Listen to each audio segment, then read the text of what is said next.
My name is Josh, Logan, and we're coming to you from J.R.Heller today with a great episode on what the importance is on building relationships.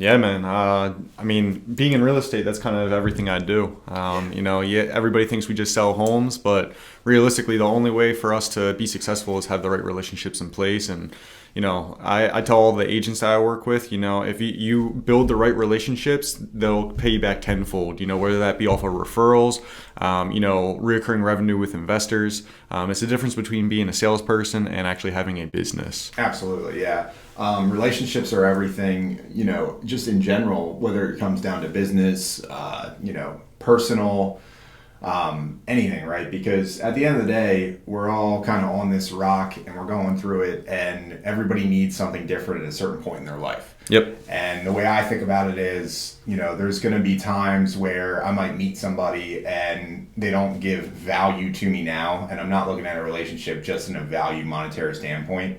But it's a give and take, right? You might be able to give them some sort of value with where they're at in their lives from your expertise or your knowledge base or your previous experiences. And I promise you, if you take the time and you do that later down the road, those people can turn into being in a position where they can help you and then they can reciprocate that, right? 100%. Realistically, we're all human, right? We're all looking for love. And Absolutely. I don't mean that in just a romantic standpoint. Everybody's looking for love. So you were saying about providing value on expertise or anything along those lines, 100%. But taking that one step further, some people just need a hug, man. Some people just want to, know that you have their back and know that you have their best interest at hand. And, that relationship will go on forever if you both are true with one another and you realistically just want each other to grow and succeed and be, happy in their relationship from a romantic standpoint and, further on throughout family and business. Well, I think you touched on a really important word there, and the word was if you're just honest. Yep. If you're truthful. And I think a lot of people sometimes get that backwards of not understanding what the meaning of that really is. When you're coming from a place of true love and you really do want that person to succeed and you want them to be happier and be a better person, then you can be truthful sometimes in areas that aren't necessarily going to be received tremendously well from that person, for obvious reasons, right? Dude, tough love is a thing for a reason, man. Absolutely. And when you're able to be that honest with someone is when you actually truly create relationships. Yep. It's not a surface level relationship where you're just telling somebody everything they want to hear, and now you don't really have that connection, and those things don't lead to lifetime relationships. Of course not. No. And that's honestly the people that I have in my circle that are the closest to me. And they can attest to this is I'm a large proponent of that whole tough love and brutal honesty. Obviously, I'm a very positive, upbeat person, and I'll keep everything, hunky dory if that's what it is. But if it's not hunky dory, I'll be the first to point it out and let you know. Whether it's our personal relationship or where I think they're messing up in their own life. Now, everybody's, live your own life. I'm not trying to tell them how to live, but me caring about their best interest, I'll weigh in on, hey, do you really think that that's a good idea? And, right. We'll talk through it. And realistically, again, it's their own life. They can live it however they want. Yep. But I'll still weigh in because I care about them. Absolutely. And it's your duty to, right? If you're truly being a friend or a caring or a partner or whoever, the relationship is to you, if you're truly being that means taking on the responsibility of at least voicing an opinion or feedback towards where you think it might lead them astray, right? Yep, 100%. So, that's a very important component of relationships, of building relationships. You don't want a surface level relationship. It's not, it's not telling somebody that they want to hear all the time. Yep. Right. It's also not giving them undue feedback. You don't necessarily want to impose your will onto somebody unless they ask for your opinion. Of course. Yeah. Another huge part of building relationships, I would say, is listening. It's not so much talking. You have 2 ears and one mouth, brother. That's right. That's the old adage. So, You know, and it takes a very practiced, disciplined person to listen more than they speak. And not only listening, it's active listening. It's actually hearing and seeing what the person is saying. And I see this, I say the seeing part because listening isn't just vocal. It actually has very little to do with the words that are coming out of somebody's mouth. It's the emotion behind it. It's the attachment of what they're trying to say. You know, a lot of communication gets lost in the words of somebody if you're not paying close attention to, you know, the minute, even the minute gestures in their face when they're speaking. You know, it can tell you a lot about where somebody is, you know, how they're feeling at the moment and what they're really trying to say. Because a lot of times people say things that aren't necessarily how they actually feel. Yeah. Right? Yep, and that goes back to the honesty, right? But I mean, you're totally correct when body language says a lot of things more so than what maybe the words are saying. You know? Usually, yeah. With like 80% or 20% of communication is vocal. I think the 80% is actually body language. Yeah, I would agree. So that's, you know, very important. I've read a couple of books on, you know, just interrogation and body language in general, and, you know, kind of all that stuff. And it's important to note that in a relationship, when you're listening to somebody, you know, don't just listen to the words that are coming out of their mouth. See the whole picture. Yep. See how they present themselves. Hear the tonality of the voice. Look at them. See their facial features, their, you know, eye movements, everything. It all plays into what they're really trying to say. Agreed. 100%, man. And then, you know, so we're talking about how to build a strong and deep relationship, but then even, you know, the ones, not every relationship is going to be deep, right? So, you know, there are ones that are just face value. I have, you know, tons of acquaintances being in the industry I'm in. So, you know, I go places and I see people and I may know their name, I may not, but I still recognize them. And, you know, we still pay our respects to one another and say, hey, how's it going? Hope the family's well. And, you know, we keep it moving. I think you bring up a good point of, it's not necessarily a good thing to be friends with everybody, to have a definitely connection with everybody, because there are some people that, you know, unless you're a psychologist and they're coming to you as a practitioner, you know, for services, you don't necessarily want to surround yourself with everybody. Of course. So making relationships is two-sided, right? It's not just about you giving and you listening, it's about the other party reciprocating. And you don't necessarily want to be friends or have a relationship with everybody. Yeah, 100%. I mean, you know, the old saying, and I teach this to my son and daughter, you know, show me your 5 best friends, I'll show you your future. Yeah. And so that's where that comes down to, where with the really deep and, you know, tight-knit relationships that you have, whether they be platonic or romantic, you want to make sure that they not only have your best interest in mind, but also, like you said, listen to you, value what you have to say, and want to see you succeed.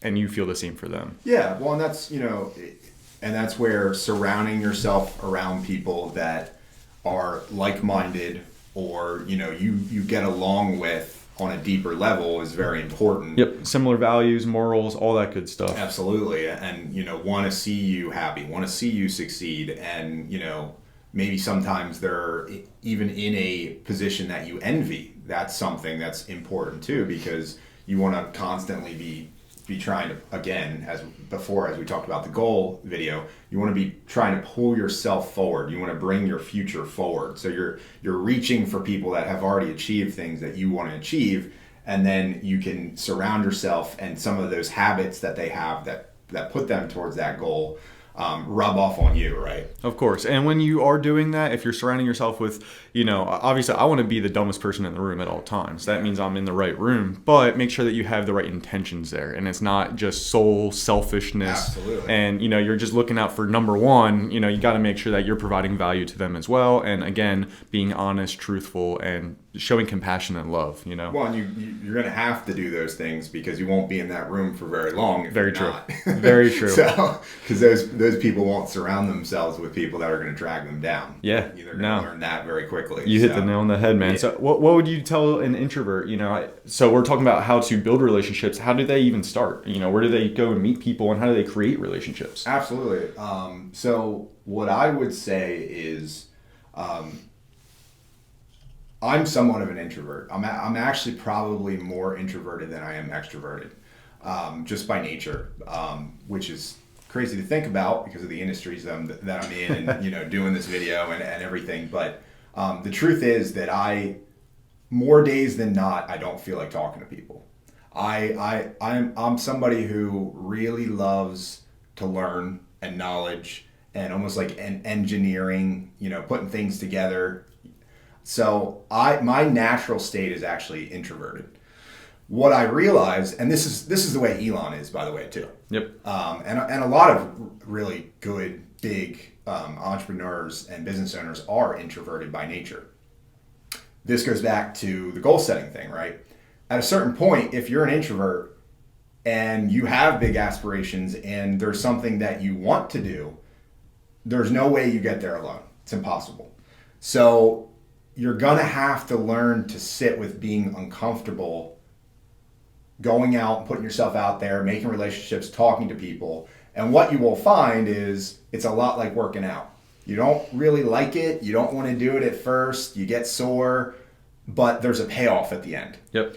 And the more you do anything, the more comfortable it becomes. Yeah, and it becomes habit too. Exactly. Yeah. So, me as a kid, I was very shy.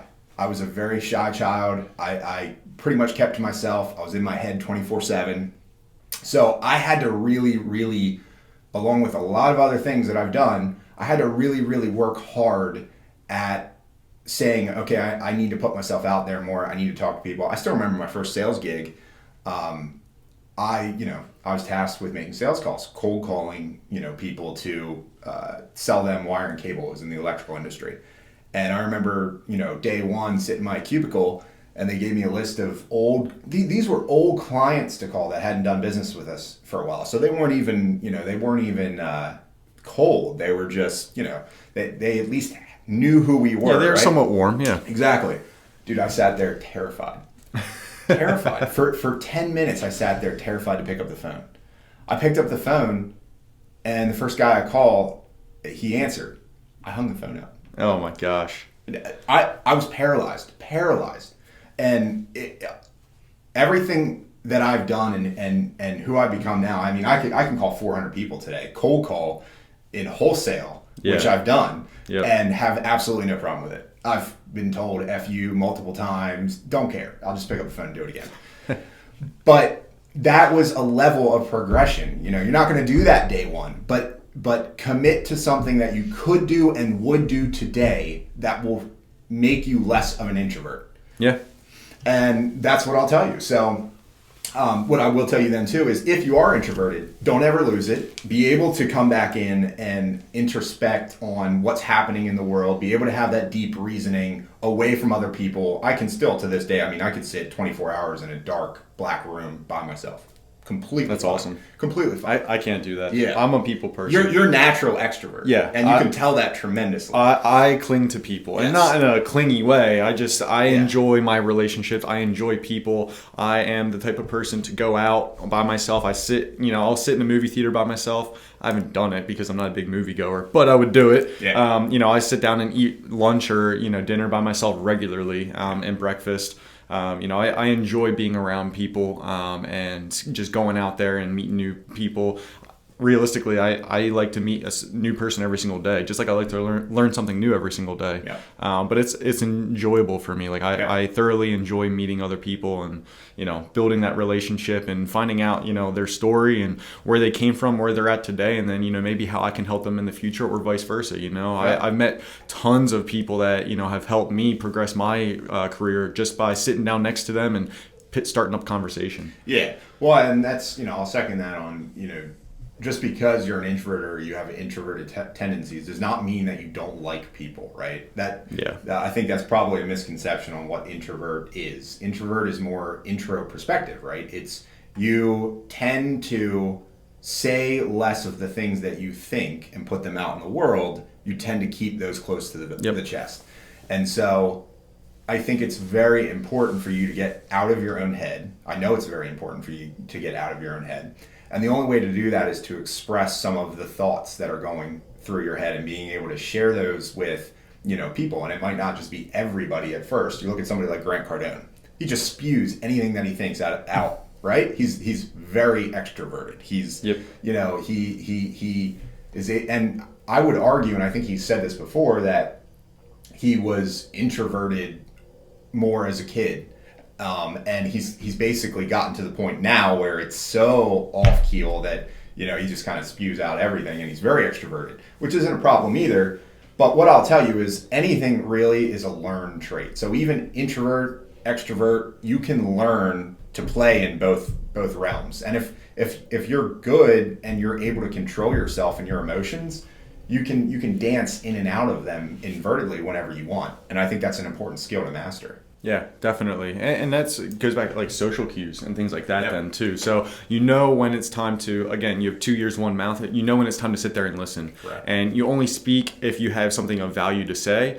And then there's other times where, you know, it's like, okay, well, let me just run my mouth here and see what clicks, you know. And realistically, if you do that by yourself with enough practice, then you know how to kind of cut out the nonsense, and everything that you're spewing out will have value. Communication is definitely an art form. Yeah. You know, again, it really honestly does come down to practice and reps. So like the more you put yourself in positions where you're uncomfortable, especially if you're an introvert, the easier those things become, and the more social cues that you can understand and know, you know, how kind of almost how to read the other side, the other party, or even just a room of people, and know, like Logan is saying, when to have input, when to listen, you know, when to pull back, and that probably even goes into when to be introverted, when to be extroverted, right? Yep. It's funny. I was actually at it was a high school baseball banquet. So this team did very well this year. They went to states. They ended up losing, but you know they made it all the way to the big game. Great team, great group of guys, and I was sitting there, and one of their MVP, who they went through all the awards and all the speeches and everything, and you know everybody was like speech, and we're talking about an 18-year-old kid, right? Yeah. Like he's on his way to going to he's probably going D1. I don't know where he's going to school, but he's probably going to some nice school, prestigious school for baseball, because he did such a good job. And his speech was, I don't want to judge, but not good. It was, he's a kid. I'm sure he would tell you that. Yeah, he's never done this before. Absolutely. He's never done any public speaking. Absolutely. And even after he handed the mic back to one of the coaches and started walking back, you saw him just like, oh man, like this, relief that came over him because he's done, and he was like, holy smokes. So where was he when he was taking that speech? Would you say he was introverted, or was? Well, he was trying to figure out the words to say. He's never tried to do this before. Yeah. So again, it's a practice. It's a learned skill, and the more you do the reps, the easier it gets. Yeah. And he has never done a rep in his life. Whereas by the time he's done with college, and or when he's playing in the MLB, if he gets to that level, it'll come second nature because he's going to be used to the post game interviews. He's going to be used to getting it'll be second nature. Exactly. So it's just getting those reps in. And that's what I love. So Jordan Peterson, actually, when he does a lecture or when he goes on tour, he has absolutely no notes. He's got absolutely no concept of he's what a he's freak, even going to though, talk in about. the best way possible. But He's a freak. This is beautiful, right? Because he is being completely extroverted in that situation.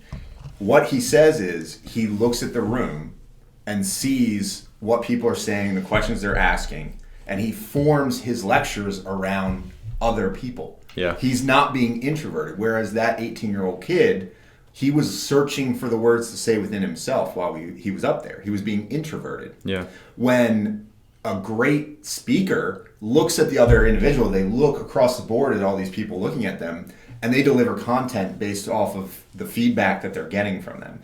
And that's amazing because Jordan's been able to, obviously change the world on some aspects with his lectures. Big time. And I think that's a beautiful kind of contrast between the 18-year-old kid and Jordan Peterson. Yep. Yeah. So, definitely an art. Yeah. So we'll circle this back around to creating relationships. All of that kind of plays into relationships and the importance of making sure that you're listening, making sure that you're communicating as effectively as possible, making sure that you are putting yourself out there if you are an extrovert and doing the daily things that you need to do to make you less of an extrovert. Again, you can always, or introvert, you can always come back to that, but and I would argue that even for somebody who's extroverted, it's important for them to practice being a little bit more introverted, playing the other side of the channel, because I think everybody has duality within inside themselves, and whether you lean towards one or the other, habitually, I think that there's something that could be learned from, again, putting yourself in a difficult or unfamiliar place, right? Well, and it goes back to putting yourself in their shoes, right? Because you can never speak for somebody else, but you can try to understand their position on things, whether that is business, whether that is, your romantic relationship and something like, the household chores, politics, religion. You want to put yourself, where are they at and why do they feel the way that they feel? Correct. And that's going to make you communicate, far beyond somebody who just is stubborn and stuck in their ways and, my way or the highway. You want to be able to hear them out and then have it, resonate with you and think, okay, well, that makes a lot of sense. I get why they say that. I may not agree with it, but now I can communicate more effectively because I know that that's why or how they feel, the way they feel. Correct. And that's the importance of, understanding people that aren't necessarily like you or have the same type of, emotional bandwidth as you or have the same sort of goals or fundamentals. Because I think, you look at me and Logan's relationship, it's a really easy relationship because we're almost the same person, right? Yeah. So it doesn't really take a whole lot of work for us to go well together, right? Where, and that's good. You want those relationships, but it's also important to have the relationships with people that aren't necessarily identical to you, right? Yep, maybe more conflicting. Yeah. Yes, you want them to have obviously good fundamentals at the end of the day, right? If you don't want to kill somebody, the person across should not want to kill somebody too. Like that, you have to have a baseline of saying, okay, I'm not gonna. These are my principles. I'm not gonna be in a relationship or have a friendship with somebody who doesn't share these principles, right? Yeah. But challenge yourself to befriend people and to understand people that don't necessarily share the same ideals as you. Yeah, 100%, man. So, yeah, that you can actually get some pretty amazing relationships from people that aren't necessarily identical to you and don't have the same aspirations or drives or just same, ideals. So, I think that's important as well. Yeah. Yeah, no, I mean, I agree wholeheartedly. And realistically, going back to the business side of things, you're not going to ever be successful in business if you don't create those relationships. Right. I mean, even if you're doing, there's with the e-commerce and, all the copywriting, all the stuff that, get rich quick schemes and everything that's online, some of them do actually work. They're not just schemes, you can actually make a lot of money working from your laptop or your computer or your cell phone. And you think, oh, well, I don't need to interact with people. Right. You still need to have the right relationships in place to be able to scale that business. Absolutely. And I'm glad you're touching on relationships in lieu of business because, again, too, it takes a Steve Jobs and a Wozniak, right? Yep. Two very different characters, but they both have their lane and they both contribute to the business as a whole from the things that they're good at and from the things that they're not good at, right? So one person cannot do everything. You need to have conflicting, character traits and interests to be able to grow anything substantial, especially from a business standpoint. You have to be well-rounded, and I would say it comes even the same in a personal relationships. You need to have all of those different characters. You can't be one single-minded towards one aspect of life, or else you will succeed at that aspect and fail in all others, right? So it's important to surround yourself around people that make you a whole person. Yep.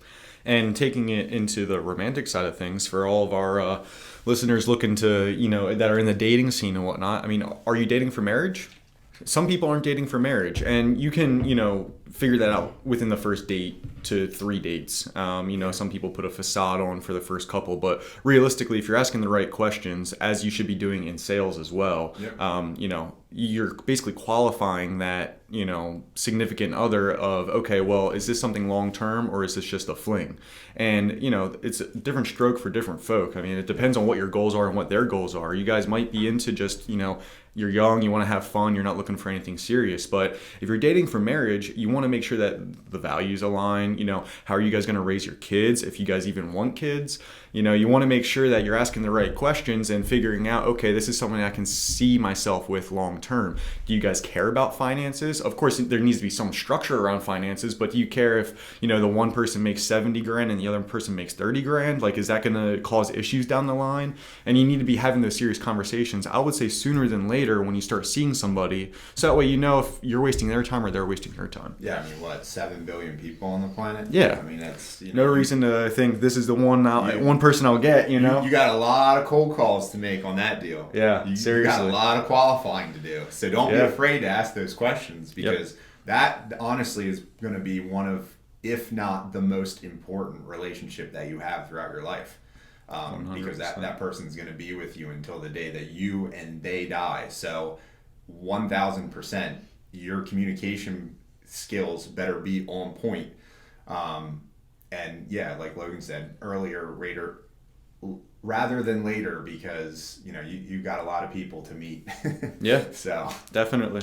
Absolutely. So I think that's a good place to leave it. Yeah, I agree. Yeah, awesome. Well, thank you for joining us. If you got any value out of today's video, please subscribe. So hit the bell notification so you know when we drop new videos and new content. If there's anything that you would like us to cover, we are all more than ears to cover any topics or things in real estate, outside of real estate, business related, finance, economy, personal health, wealth, mental, that we could speak on and give our opinion and experience on. So please leave a comment, and thank you again for joining us. Thanks, guys.